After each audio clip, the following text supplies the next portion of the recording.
Hey, I'm Danny, aka Topless, and today is my second day off from the Pacific Crest Trail. I'm walking from Mexico to Canada. I've gone 2,000 miles, and I have a bus ticket to get around the next fire closure, but it doesn't leave until tomorrow morning, so it's been 2 days of forced relaxation. Oh wow, my hair is amazing this morning. Alright, so I'm currently at Bend, Oregon, and I'm walking through the Bunk and Brew is the name of this hostel, and that's the PCT section, and then over here is like the main area. So this is where everyone was getting down last night. We did karaoke 2 nights ago, and they had a band last night. It's a neat little combination where it's a hostel, but they've got these food trucks here, and then this truck serves nothing but beer, and basically it's open to the public, so the public just wanders in and gets food and hangs out here while we're just also in the PCT area, treating it more like a hostel. And so this is pretty cool. They basically have like a bathhouse here, so you got like showers. But what's really neat is they've got a sauna. Don't worry. Nah, it's fine. So they've got a sauna in here. I'm not sure if the camera can catch it, but it's pretty awesome to have a sauna after hiking 2,000 miles. All right, let me catch you up. So hiking the Pacific Crest Trail, went 2,000 miles, made it to Bend, Oregon. From here, there's 30 more miles of trail and then a fire closure. So a lot of people, well, I mean, it's 50-50.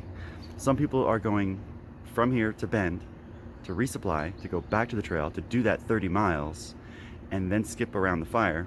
And some people are going to Bend to resupply and then going straight around the fire. So that's what I'm doing. I've got a bus ticket tomorrow. The bus station is really like 2 blocks from here, so it's perfect. And I'm skipping around, I think it's like 80 miles of fire closure.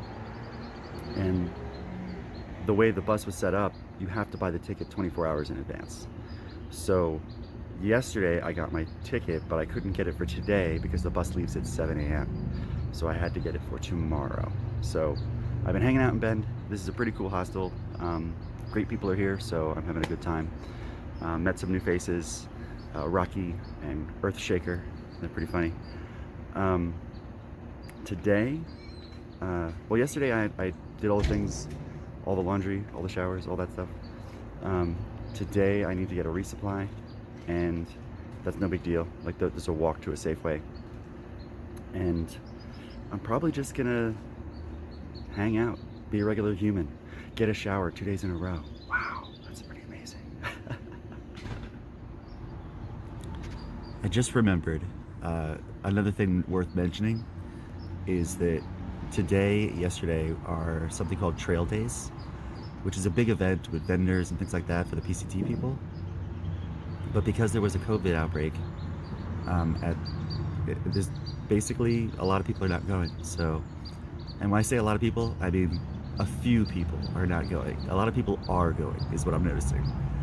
But I'm one of the people who decided not to go. I made it 2,000 miles. I'm not going to risk getting COVID when I'm this close to the end. I have less than, with a fire closure that I'm skipping around, I have like about 500 miles left. That's like nothing. Once you get rolling and you're doing 25, 30 miles a day, you can do 150 miles a week. So 500 miles, I'm gonna be done in a month. And I'm not risking 2 weeks of, quarantine or anything like that. But I want to throw it out there.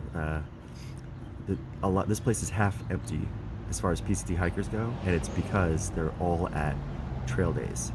And I'm curious how many of them are going to show up again today, and how many I'm just not going to see again until I see them up the trail. And one of the things I was discussing with the guys that are here, because we purposely didn't go to trail days, because we purposely didn't want the exposure, trail days is being held at Cascade Locks, which is a couple of stops on the PCT ahead of us. So we're worried about our timing. Like, we want to make sure that our timing involves this event being over and all those people hiking out of there, because it's going to be hundreds of people all hiking out of there, and we want to be nowhere near them on the trail. So we're hoping we'd either be behind them by a day or two or in front of them by a day or two. So we'll see what happens. I just had an awesome moment with some van life people, and you can see their bus back here. Yeah, they were telling me that they just toured the country on their bus. Actually, I think we got another bus over here, yeah. And they're currently looking to stay in Bend, and they're gonna basically sell their bus for about $50,000. They've got, it's a converted bus, of course, and they've already had offers for $50,000, which is incredible. But one thing I did find out just by having the discussion in the room with everybody was that buses and conversion vans are way more expensive on the West Coast. If you go to like Mid-East, nobody wants them. So if you could find a way to get a bus or a converted van or something like that in middle America and then take it to the West Coast, it will be worth a lot more. So I thought that was a neat little business idea there. And I have been thinking about getting one of these things when I get to Canada and then get back to Vegas. I'm really considering just getting some kind of conversion van, throwing my pack, because once I get to Canada, my gear is going to be so dialed in. It already is dialed in. But if I just take my backpack and throw it into a car or a van or something like that, I can go anywhere.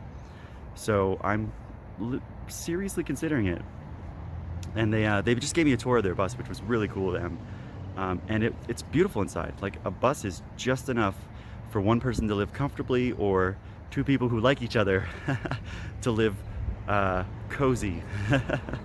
So yeah, I'm still considering it, and we'll see where it goes. But now I know that maybe I'll be looking in Middle America to buy and then bring it to the West Coast.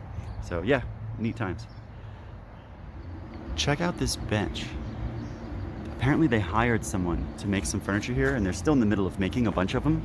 But if you look at this, it's slotted together,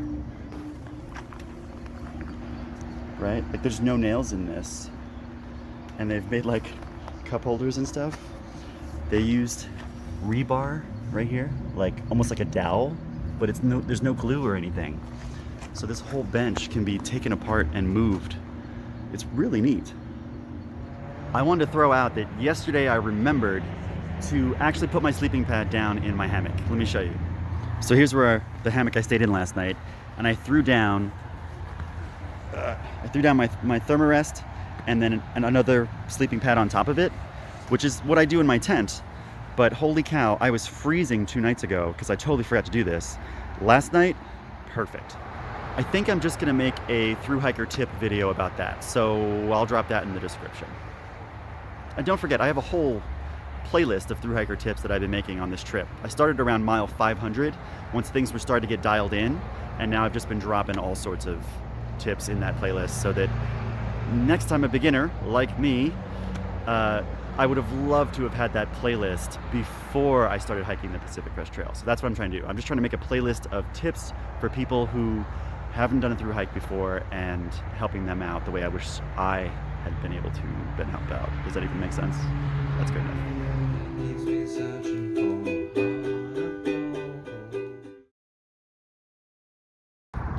All right, my one big errand of the day. I'm walking to Safeway to get a resupply.